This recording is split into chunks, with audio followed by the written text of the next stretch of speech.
What's going on, y'all?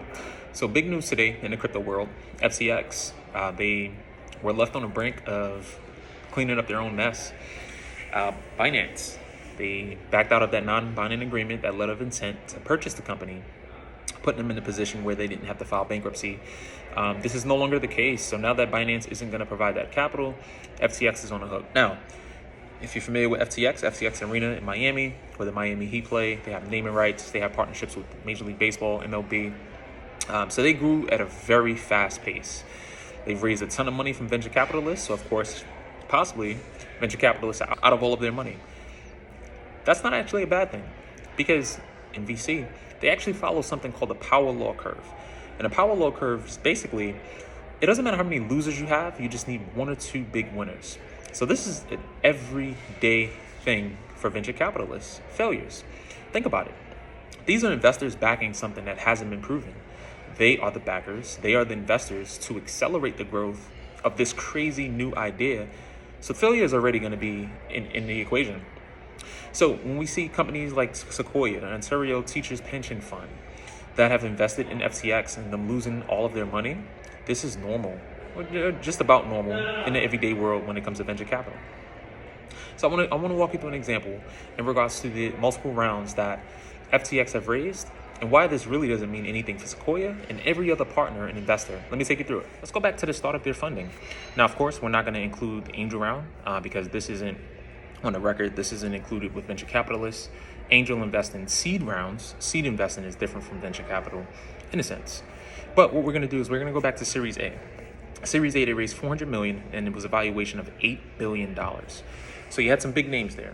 You had Tiger Global Management, Ontario Teachers Pension Fund, you had Paradigm, SoftBank Vision Fund 2, Lightspeed, to name a few, right? $400 million raised over multiple funds. So of course, it's not one fund just giving up $400 million. And this is a strategy that a lot of venture capitalists or VCs do, where they bring in other partners.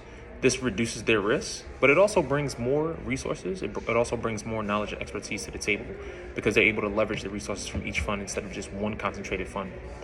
So this is a benefit of partnering with different funds. That way you can leverage those resources. Series B, they were able to raise $1 billion. That took the valuation up to $18 billion. So of course, there were multiple rounds there. You probably had a few funds who took advantage of pro rata. Pro rata allows them to invest a certain amount percentage. That way their ownership percentage or their equity stake isn't diluted. This gives them first rights to keep that same equity stake. That way, if the company is sold or if there's a merger, they can pocket whatever equity they've locked in at Series A. Wasn't able to find a lot of information on who the investors and who the firms were in Series B, but they did go on to have an extension round of Series B1, which they raised an additional $420 million. That bumped the evaluation up to $25 billion. Surprisingly, with this round, there were 69 total investors, with Sequoia still being a part of it. The Ontario Teachers Fund, BlackRock actually piled on this one here. So of course, 69 investors, if you split that up between 420 million, that's about an average of $6 million. But at the same time, you did have lead investors, lead partners. I believe Sequoia was one of the lead partners there, so they may have invested a little bit more than 6 million. And of course, you take advantage of pro rata in addition to the previous rounds that they've invested. Series C, they raised an additional 400 million, and that's what topped their valuation of $32 billion. And of course, they had other partners that came in to add to the allocation. So let's break down an example on why FTX having to possibly file bankruptcy isn't really going to matter to these venture capitalists. I'm going to take you through an example. If we use TLW Capital, we close the fund at 100 million. So let's say our goal was 10 companies. So each company is going to get $10 million each in their seed rounds to invest, whatever they need. With that $10 million, we're going to get a 25% equity stake with our investment. Now, let's say we had a 50% loss rate in regards to everyone losing their complete investment. That puts us down $50 million. So that $50 million is gone. We're not going to recoup. Let's say two companies, they return at least 50% or half of the investment. That at least gives us back $10 million. But remember, we're still at a loss. That takes us down to $40 million. Let's say two other companies. So now we're at a total of 9 companies.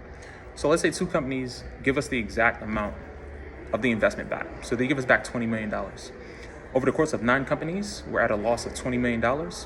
But that power law curve kicks in because now we have 1 company remaining. The goal, when any VC or venture capitalist is investing, their goal is to produce a unicorn.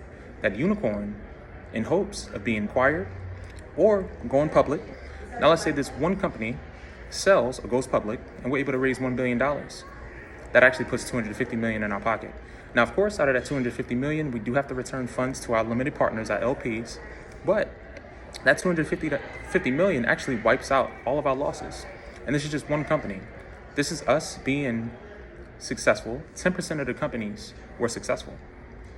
This is why that power law curve works in venture capital. This is why you shouldn't be alarmed anytime you see there are huge losses when it comes to venture capitalists, because their funds aren't concentrated. They're diversified. If they're industry agnostic, they're definitely diversified across a wide range of opportunities. Now, in the news now, breaking news, because these are unregulated companies, but this happens every day in VC. I wanted to walk you through that example. Just wanted you to see the numbers, why you shouldn't be alarmed. This is why SoftBank, this is why Sequoia, this is why the Ontario's Teacher Fund, they'll be fine. This comes with risk of investing in VC. Let me know what you think. Follow up with any questions. Thank you for your time.